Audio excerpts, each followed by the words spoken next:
si kuya guys. Oh. Panay kain. Si ate nagsusulat. Yan, busy ang ating ate tita. Yan, busy yan sila guys. Pinatulong ko sa bag. Prepare ng loot bags. Nilagyan na yan ng mga candies, etc. Ayan guys, yung naman guys.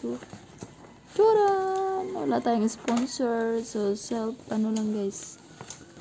Sariling sikap para makabili nito guys. Ayan. Para medyo matuwa naman yung mga bata natin. Ayan, lagyan na guys para pasarado na. Kasi excited na yung mga bata eh. Ito yung natapos na.